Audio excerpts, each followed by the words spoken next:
Thank you, Cheryl. Really good to be back with you guys again. Originally, I was supposed to be with you for 2 Sundays. I apologize. I couldn't make last week, but I wanted to be sure to connect with you again during this time. Thank you for that great introduction. It's not often that people describe me as not ordinary, and that could go both ways. But I'm going to assume what you were saying was extraordinary, which I will gladly take. And as I put in the chat, yes, Reverend Kelly and I, we do an Instagram live. It's now Mondays at 11. But you can always go to Instagram or follow us on Facebook. That's our handle, Get Our Holy On, because that's our tagline. Let's get our holy on. And you can see them recorded anytime. You can head over to projectsanctus.com and sign up for a mailing list and see all the things that we're doing. What I'm doing this weekend, when I first got on the call, I got some compliments about this fabulous tree behind me here.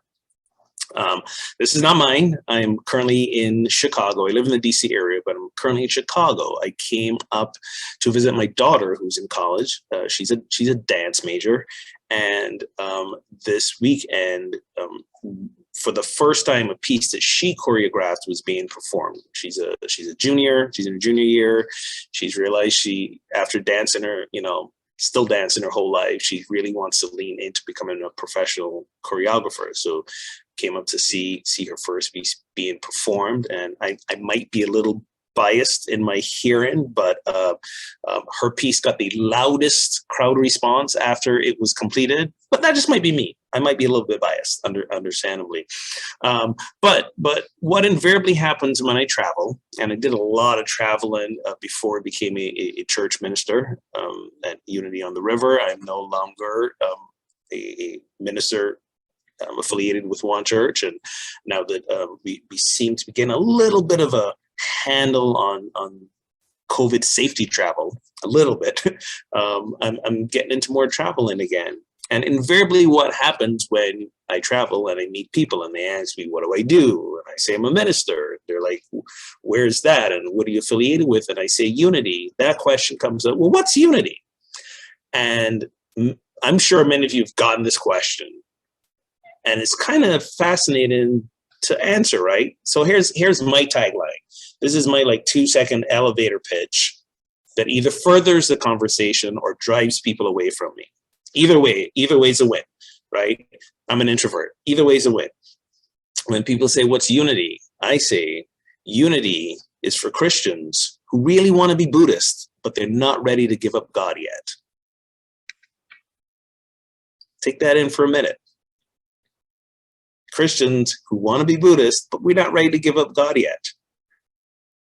And I love, as you were going through your core values, we talked about honoring our tradition. And although many of us come to Unity after growing up in a more traditional Christian experience and realizing we need something a little more encompassing, something a little wider, something a little more spiritual, something a little more inviting and accepting, and we find our way to Unity. One of the things we love about Unity is that it's still connected to its Christian roots. We speak of God. We look to Jesus as our way shower. Our 12 powers are based on the 12 disciples. So there's still that connection, and part of the time of year that we really feel that connection a lot of times is at Christmas time, as we put our own Unity spin on Advent. Advent is one of those Christian traditions that is around the joyous anticipation of the nativity of Jesus's birth, which, by the way, if you know anything about the history of Christianity, it was centuries before Christians celebrated Jesus's birth. His death and resurrection was the cornerstone of Christianity, still is in many ways. But the birth, that was nobody paid attention to that. I mean, nobody knew when he was born to begin with. And we know even now it's probably not the 25th of December for a whole host of reasons. You can Google that.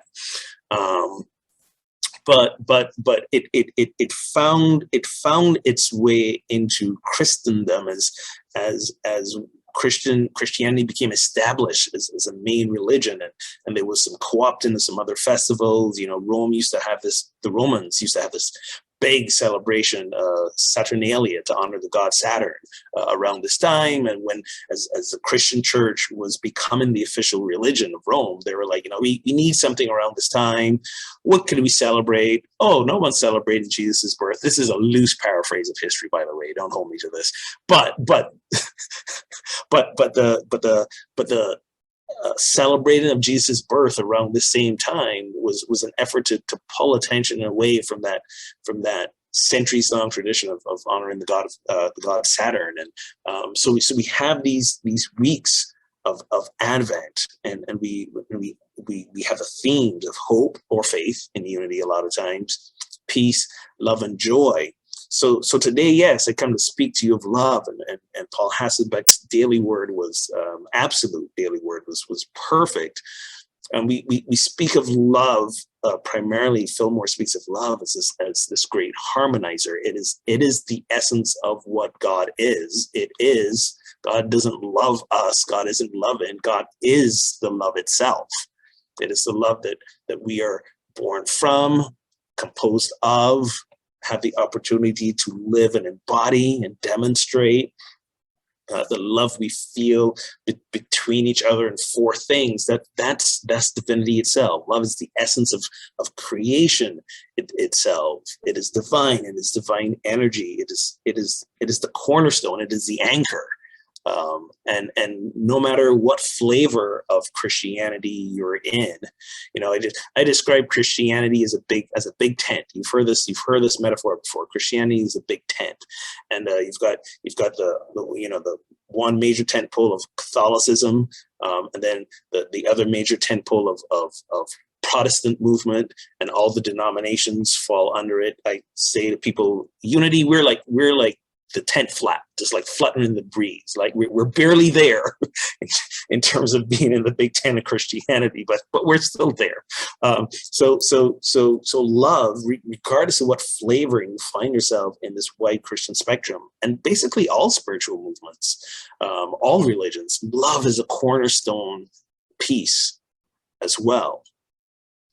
And when Charles Fillmore speaks of great love as a great harmonizer, I think of harmony not just being at peace, but bringing together as a healing agent.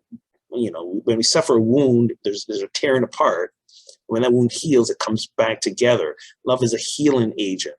Love allows us to find a center of peace. And what's ironic, though, is that we often focus a lot of that outwardly because we see things tend to be a bit messy out in our world. And a lot of times our greatest struggles with love are within, love in ourselves. Are we, and have we, found that place of true harmony within ourselves? Are there pieces of us that we still perhaps want to resist and reject? Do we fully love ourselves and accept ourselves?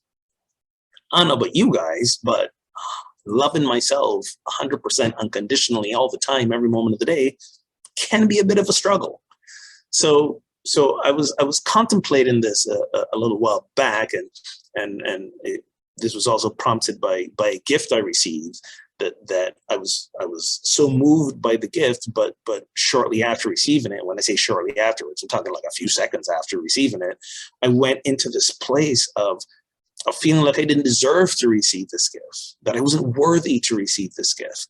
And I really was surprised by the fact that after all these years of spiritual practice and teaching and so on, I was still here struggling with this. I mean, for God's sake, I'm a human unity minister. I'm teaching y'all how to do this, and here I am, and I'm still wrestling with it. What was that all about? So I realized that we speak a lot of divine love. We speak of love as the essence and core of who we are. But for me, I felt there wasn't a whole lot of conversation around how do we embody love of ourselves as a spiritual practice. And I mean, if you've been walking on this earth for more than 10 minutes, you've heard about the 5 love languages, right? You know what they are. the gifts and the quality time and the words of affirmation. The other two I don't remember right now. But the 5 love languages that were written all those years ago were really designed to help others in our lives know how we like to be appreciated, right? If you love me, you will spend quality time with me because that's what I value. If you love me, you'll give me words of affirmation because that's what really makes me feel appreciated and valued. But when you look at it, those 5 love languages are sort of dependent on external circumstances. Other people doing for us and we doing for them. And some people are like, well, you can do that to yourself too and love yourself in that way. Sure, maybe. I mean, quality time with myself, I'm with myself all day. I mean, come on.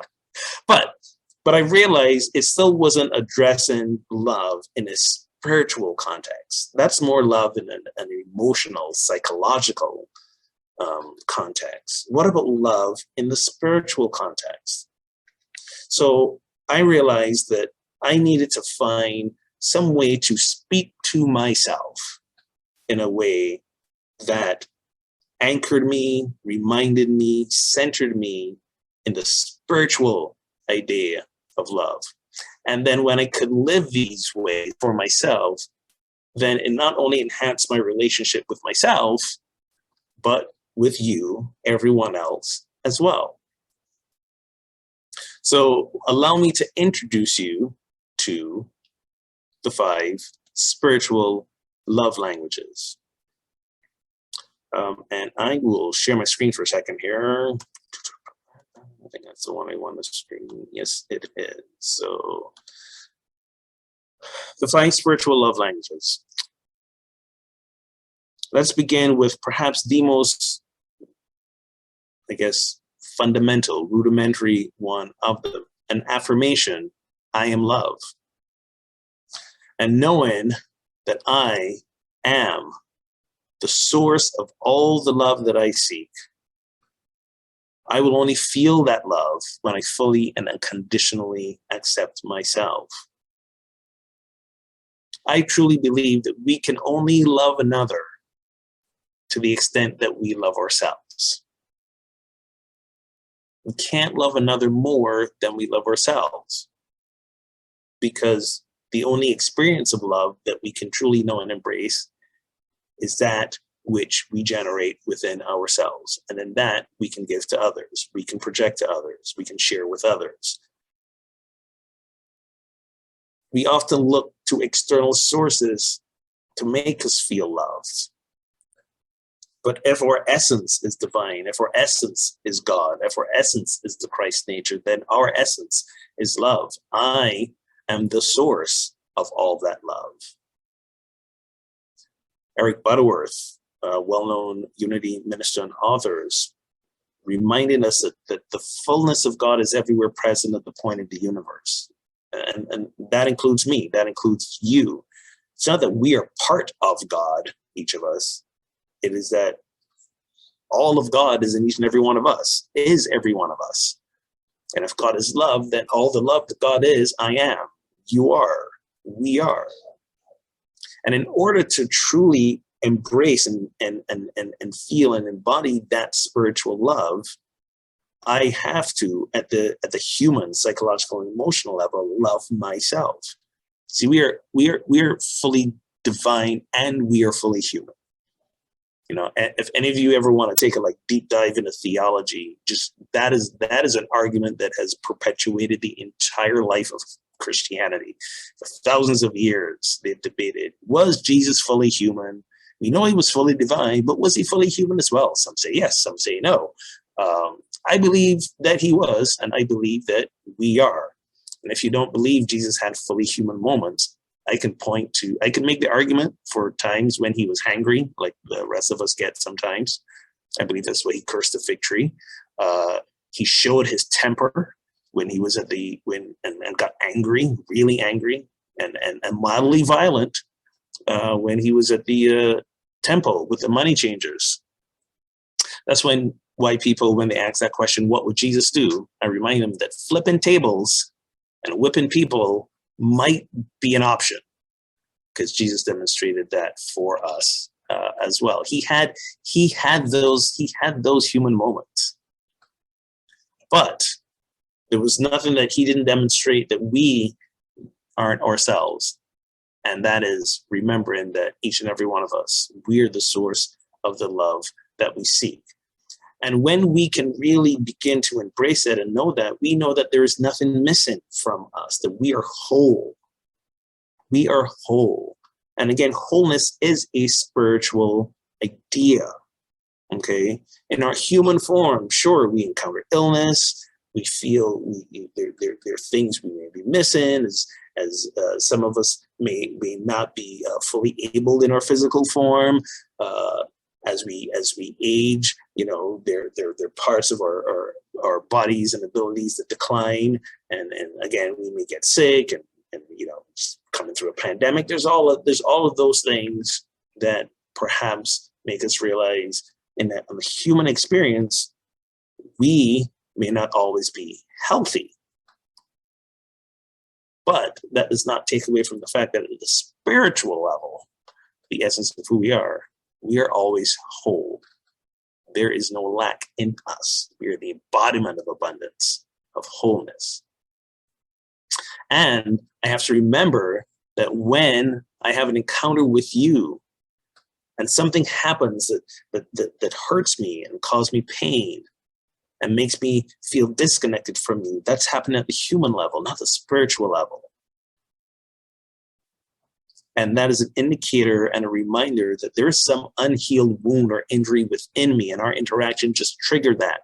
Or perhaps it made one for the first time based on the experience. But that doesn't take away from my wholeness. And when I can remember that, when I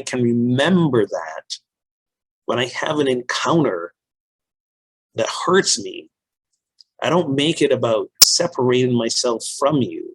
I don't make it about unharmonizing myself from you or from myself.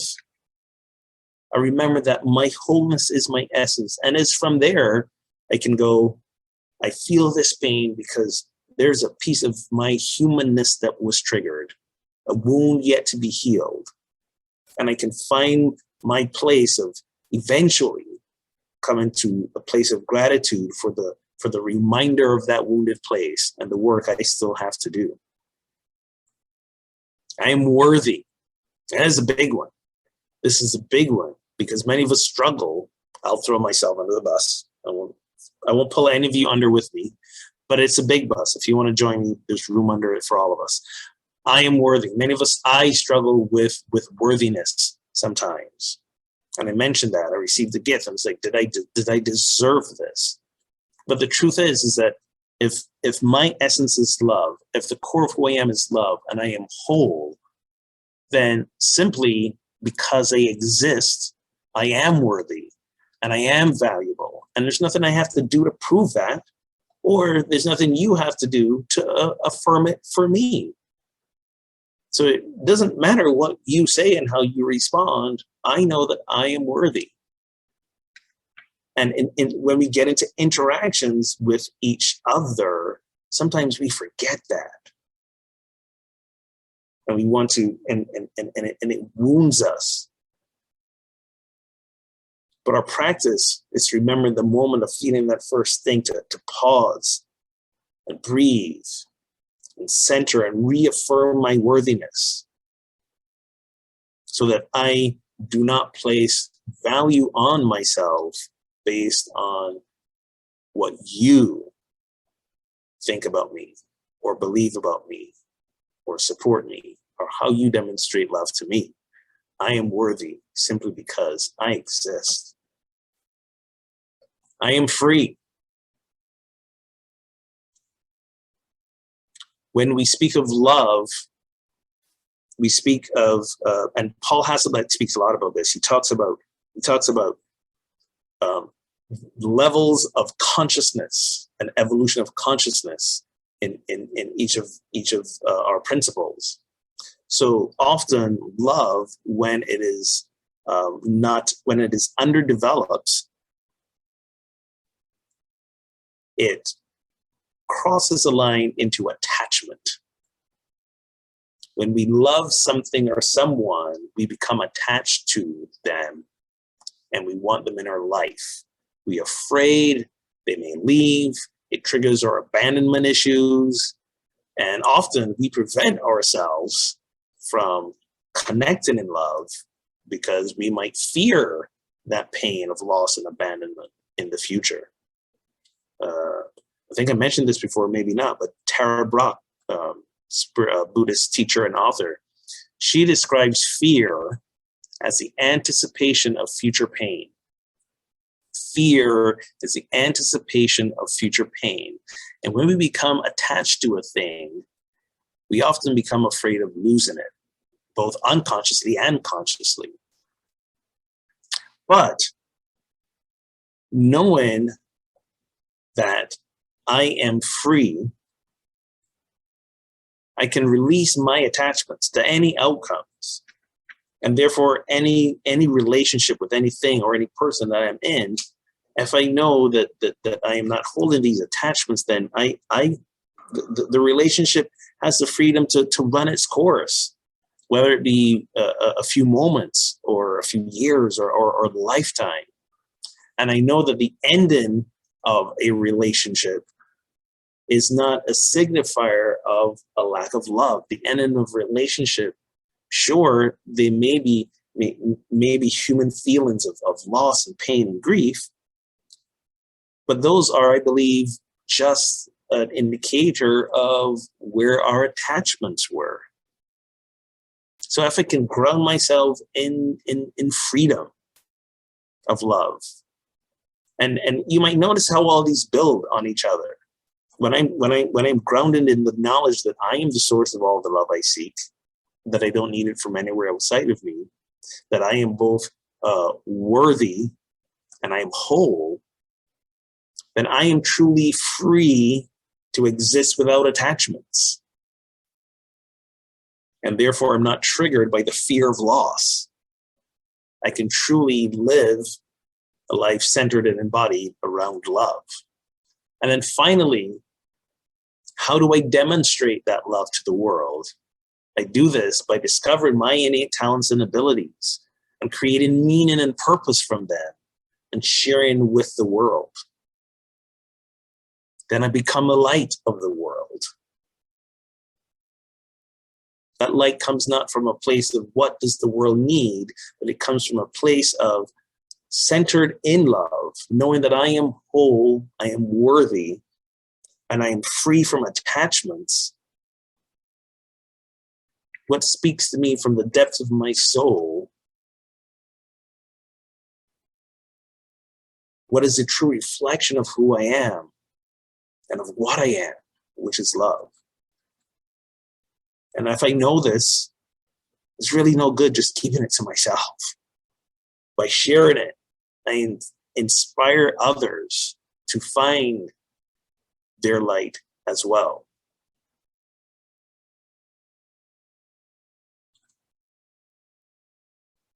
These are the 5 spiritual love languages. These are not just things we say to ourselves, but these are practices we embody. And in doing so, we allow ourselves to embody love. And not just embody love, but to expand a little bit on the freedom piece as well. This is how we co-create a world of liberation, sovereignty, and equity. You know, Reverend Kelly and I, we do a lot of work, and many of you who are maybe in our conference presentation, we do a lot of work around addressing racism and discrimination. And it's a tricky place for us spiritual people because often when we speak of things like racism and anti-racism and addressing these things, many of us struggle with it because it seems like divisive. It seems like an aggressive thing to take on. It doesn't seem like it's love when we speak of these things. But the truth of the message is, the only way we can bring about a world of equity that works for all is to ground it in love. This was the teachings of all the great civil rights leaders, from Gandhi to Martin Luther King, Bishop Desmond Tutu in South Africa, Reverend William Barber, who works right now as well. We ground it in love, because love is the true path to liberation, our own liberation from our own limitations and internalized oppressions. If I'm truly liberated from my own limitations, then I no longer limit you by my own biases and internalized supremacies. And what do I mean by this? Let me make another parallel. I'm a man. I'm a man. And because I'm a man, and this world has been centered around maleness and patriarchy, maleness being held in higher esteem than femaleness, the patriarchy being held in higher esteem than the matriarchy, because I was born into this world, I have a certain privilege as a man. How does that privilege show up? In many ways. To this day, there's really no such thing as gender pay equity. Women still struggling to be paid equally for the same jobs that men have. As long as this country's been a democracy, it's only in the last, just over 100 years in the United States that women were allowed to vote. And let's be clear, it was just white women. That's a whole other story. But there's still these sexism disparities that exist. And I have this privilege I have as a man. And a lot of that, I realized as I got older, there were a lot of sexist ideas that I wasn't even consciously aware that I had. But it was a world that I was born into and was demonstrated, and I just, like by osmosis, picked them up. But what I realize is that when I fully and truly love myself for who I am, then I can truly love you for who you are. So as a man, I can see any other woman and realize they are just the same as I am. An embodiment of divine love. We can make this parallel for all things. True liberation for those in the LGBTQ community will come when me, as a heterosexual man, truly embrace and love myself for who I am, and therefore I can love you for who you are, and you can love you for who you are as well, and therefore I can find my own inner liberation and allow you to have your sovereignty, the right to be who you are, because it doesn't threaten me in any way, because you're not taken away from my worthiness. You're not taken away from my value. You're not taken away from my groundedness in love. Same thing when it comes to race. The same thing when it comes to ableism. We live in a world that only until recently was centered around supporting those who are fully able and not those who are disabled. And true liberation will come when I realize that I have this advantage. And yes, I can love myself for it. And therefore, I can love you for who you are if you happen to have a disability. And how can I support you so that you have the same experience that I have? So in this way, when we love ourselves fully, we become the agents of change so that all can experience that as well. Love becomes our path to liberation, to sovereignty, to equity, to true harmony. And like anything else, as we know as spiritual people, it begins within us because we live from the inside out. So remember, to affirm that I am love, I am whole, I am worthy, I am free, I am light. And take this, speak these spiritual love languages to yourself, embody them, live them, and become that which God is. Love in this world. So let us take this into time of meditation right now. So if you are comfortable wherever you are, take a moment to pause any writing, any scribbling. If you're not comfortable, get comfortable.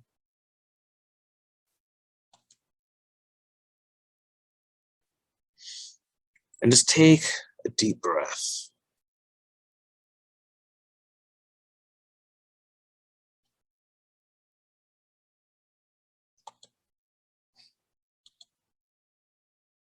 If you are comfortable, gently close the eyes and allow your attention to follow the breath.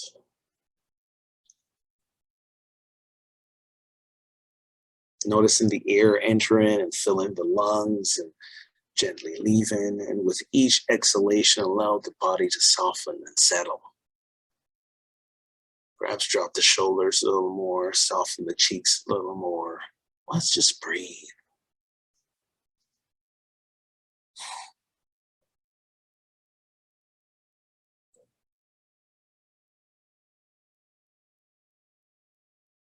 And should we become distracted by a random thought, an emotion, a sensation in the body, just notice them without resisting or wishing they weren't there. Just notice them and then just gently return the attention to the breath.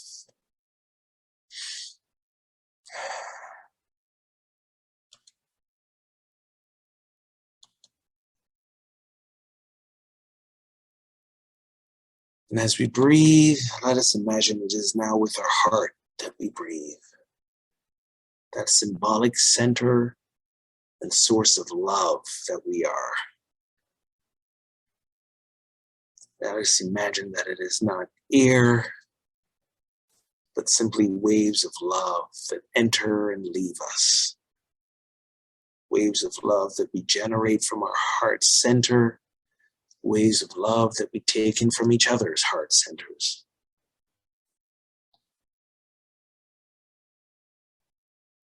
In this way, we are connected in one transcendent space and time.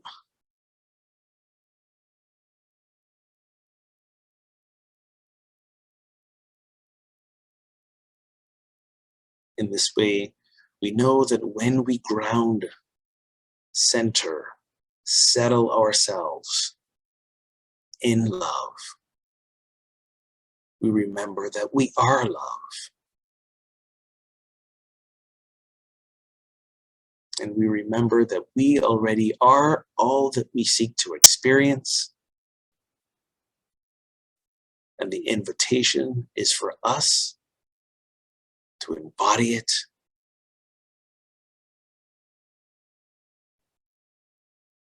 to live it, to let it be that upon which our choices to create a world that works for all are based.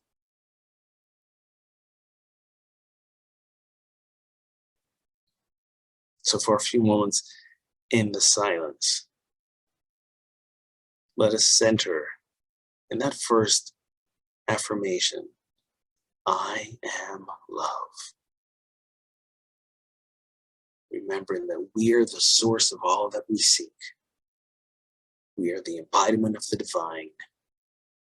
We are love. So for a few moments in the silence, we affirm, each and every one of us, I am love.